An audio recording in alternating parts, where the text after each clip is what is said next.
May 6, 2010, New York. The Dow Jones drops nearly 1,000 points in minutes. This is capitulation, really. $1 trillion gone. Traders are grabbing each other by the collars, phones dead, alarms everywhere.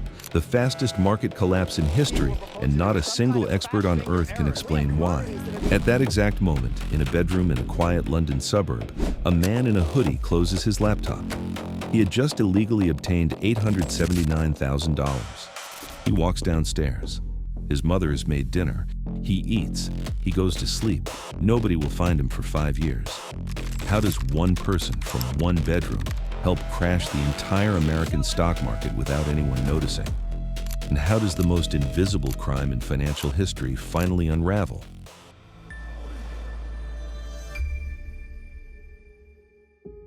Navinder Sarao was not supposed to be anyone important. His family came from Punjab, India, and settled in Hounslow, West London in 1982, choosing the area because it was affordable, sitting just beneath the flight path of Heathrow Airport. Planes roared overhead day and night. His father ran a corner shop. His mother worked multiple part-time jobs. Nav was the quiet kid at school, obsessive about numbers, obsessive about video games. He could sit at a screen for 12 hours straight without blinking, reading patterns, reacting in milliseconds, never losing focus. At Brunel University, he studied computer science, graduated with honors, then tried to get a job at a major bank. He showed up to interviews late, wearing a suit that looked like it belonged to someone else, barely making eye contact, starting sentences with mate, bruv, and the thing is. They said no. Too awkward, too rough around the edges. So around 2002, he responded to an advertisement looking for futures traders.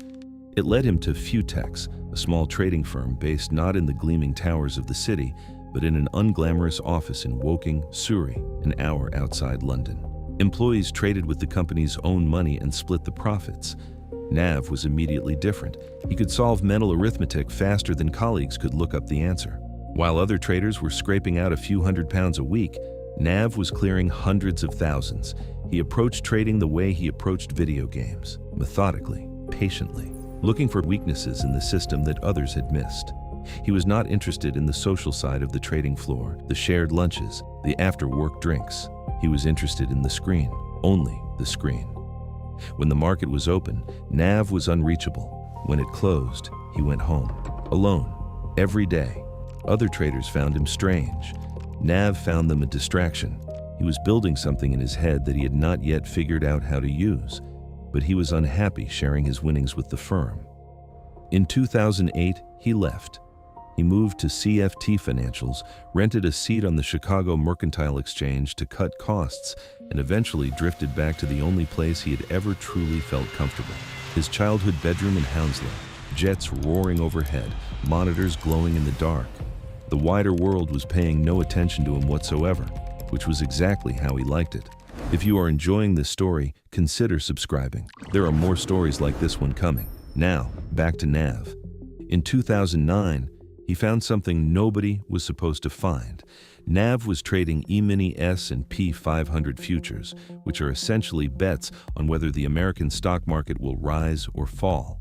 This market processes millions of orders every second, most of them placed by enormous algorithms run by billion-dollar hedge funds.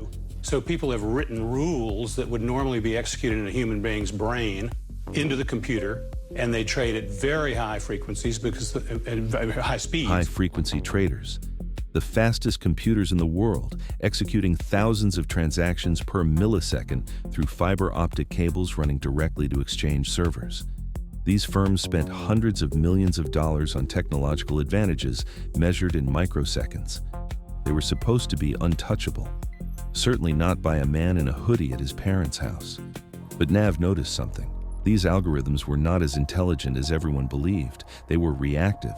They responded to what they saw in the order book, which is the live visible list of all buy and sell orders waiting in the market. If a massive sell order appeared, every algorithm assumed real selling pressure was coming and began selling too, pushing prices down. They did not stop to ask whether the order was genuine. They just reacted automatically within milliseconds, exactly as they were programmed to do. Nav understood something that changed everything. What if you placed a fake sell order so enormous that every algorithm in the market would panic? And what if, just before anyone could actually trade against it, you canceled it and bought at the lower price the panic had created? It was the financial equivalent of creating a false panic in a crowded theater, watching everyone stampede for the exit, then calmly walking in through the empty front door and taking whatever you wanted. This is called spoofing, and it was the key to everything. There is one more detail that matters here. When Nav started doing this in 2009, spoofing was not yet explicitly illegal in the United States. It existed in a legal gray zone. The Dodd-Frank Act, which formally defined spoofing as criminal market manipulation, was only passed in 2010. Nav had identified a regulatory gap that the law had not yet closed. By the time it did, he had already been doing it for a year. Nav adapted his trading platform with the help of programmers, developing an algorithm to automatically place and cancel large, non-genuine orders. He would place sell orders worth $200 million, sometimes representing over 20% of all visible sell orders in the entire futures market. Algorithms at hedge funds and banks saw this wall of selling pressure and reacted instantly. Prices dropped. Nav illicitly canceled his fabricated orders and purchased at the artificially suppressed price. Then he waited for prices to recover and sold for a profit. Clean, fast, invisible. He did this on hundreds of trading days. Between 2009 and 2014, this man, sitting in his childhood bedroom, made $70 million. Not from some glittering office tower in Manhattan, from Hounslow, in a hoodie. He spent almost none of it. His most expensive purchase was a second-hand Volkswagen that cost under £8,000. He ate at McDonald's using discount coupons. In his bedroom, surrounded by multiple monitors and cables, there were also stuffed animals. He was one of the most profitable traders in the world, and he lived like a student who had never left home. But now it was May 6th, 2010, and what was about to happen would make everything that came before look like a rehearsal. The market that day was already on edge. Greece was approaching a sovereign debt crisis. Investors worldwide were nervous. Liquidity was unusually thin, meaning far fewer genuine buyers and sellers were willing to trade than normal. And at 11:17 that morning, Nav activated his layering algorithm. For hours, his fake orders poured into the market, creating the illusion of massive selling pressure. At the same time, a large mutual fund called Waddell & Reed was executing a genuine $4 billion sell order. The two forces, one fake and one real, were building toward something. At 2:32 p.m., the chain reaction started. Nav's spoofing orders and Waddell & Reed's real sell order combined with fragile market conditions and triggered a cascade. High-frequency trading firms, seeing the flood of sell orders, began selling too. Then their algorithms saw other algorithms selling and sold more. At 2:45 p.m., the Dow Jones had fallen nearly 1,000 points. Stocks worth billions became worthless in seconds. Accenture, a company worth $35 billion, briefly traded at 1 cent per share. 1 cent. Nav's algorithm had modified and placed orders nearly 19,000 times that day. 36 minutes after it started, it was over. Prices bounced back almost as fast as they had fallen. But the damage to confidence was permanent. Pension funds had been hit, retirement accounts had briefly lost value.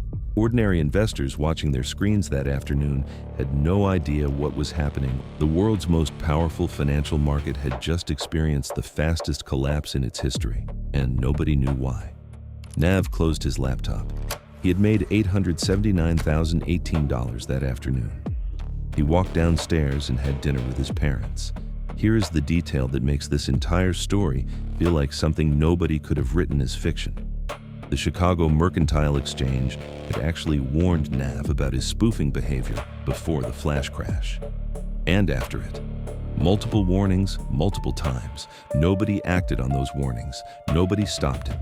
The man who helped crash the global market had been flagged by the very exchange he was trading on, and the system did nothing. If you have ever been told that financial markets are carefully monitored and protected, May 6th, 2010 is the answer to that claim. For 5 years, the best financial investigators in the world tried to explain the flash crash. They published official reports running hundreds of pages. They ran computer simulations. They pointed at Waddell and Reed's large sell order. They blamed high-frequency trading, thin liquidity, fragile market structure. The name Navinder Singh Sarao appeared in none of it. He was invisible. Nobody was looking at a bedroom in Hounslow. Nav kept going. Same screens, same algorithm, same routine. By 2014, he had accumulated $70 million in total earnings. His legal team would later tell a court that Nav's perspective on trading, shaped in part by his condition, was akin to solving a complex puzzle, with financial gains serving as a metric for success rather than as real money with real consequences for real people. The press would later give him a nickname, the Hound of Hounslow, a deliberate play on the Wolf of Wall Street. The Wolf operated from a Wall Street empire with hundreds of brokers and a limitless expense account. The Hound operated from a childhood bedroom with stuffed animals and McDonald's coupons. Same damage, different postcode. Then, in early 2015, a forensic analyst at the U.S. Commodity Futures Trading Commission ran a new model on trading data from May 6, 2010. The algorithm flagged something, a pattern of massive orders appearing and vanishing in the milliseconds before each acceleration in the crash. The analyst looked closer. These were not normal trades. They were too large, too precise, too perfectly timed, placed just far enough from the best price to stay visible without being executed. Canceled at the last possible moment. It was not luck. Someone had built a machine specifically designed to fool other machines. They traced the account, Nav Sarao Futures Limited. Registered address, a house in Hounslow, West London. A quiet residential street beneath the Heathrow flight path. A semi-detached house, a bedroom window on the upper floor. That was the room. 5 years. It took 5 years to find him. On the morning of April 21, 2015, Scotland Yard knocked on the door. Nav answered it himself. He was arrested on behalf of the United States Department of Justice. 22 criminal counts, wire fraud, commodity fraud, market manipulation, spoofing. He spent 4 months in Wandsworth Prison before being released on bail.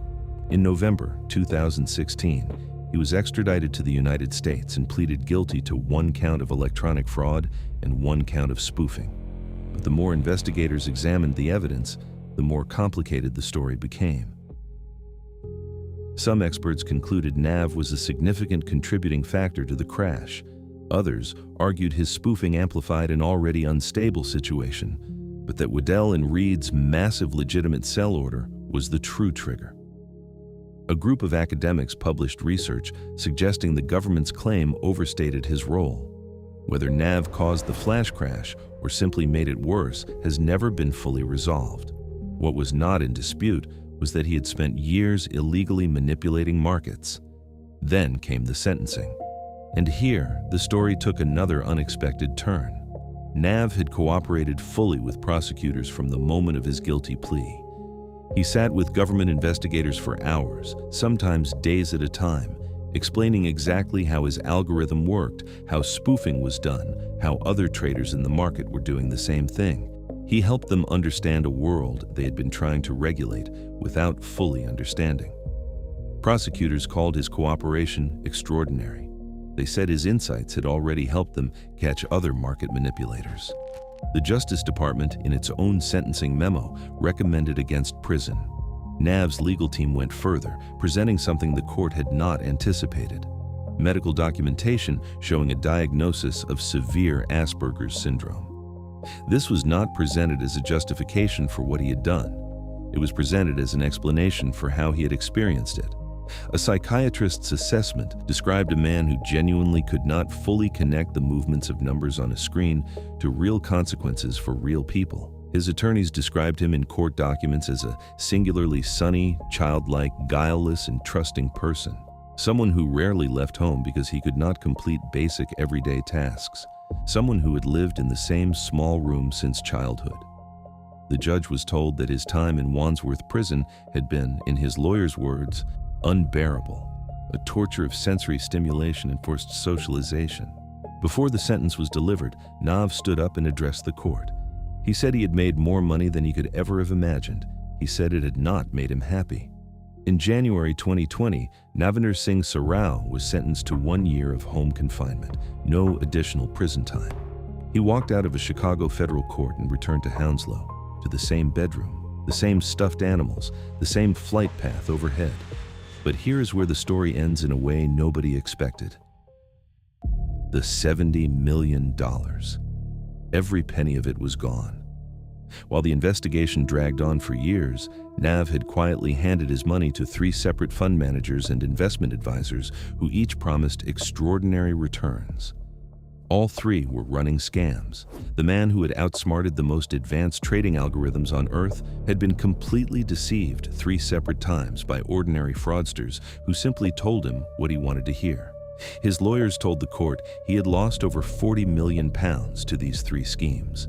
The government had already seized his remaining $7.6 million in assets. What was left was almost nothing. He was receiving government welfare payments. The man who briefly moved $1 trillion walked away with less than he started with. There is a question that stays with you after you learn about Nav Sarao. Not whether what he did was wrong. It was. The real question is what May 6, 2010 revealed about the world underneath all of us. One person with a modified desktop program in a bedroom beneath an airport flight path helped trigger the fastest market collapse in history. He kept going for 5 years. And when they finally found him, a judge decided the appropriate punishment was to send him back to the bedroom where he had done it all. Every safeguard now protecting global markets from another flash crash exists, at least in part, because a quiet, awkward kid from Hounslow uncovered a systemic vulnerability that nobody else had seen and exploited it for 5 years before anyone noticed. Nav Sarao is somewhere in West London right now, living quietly, probably playing video games.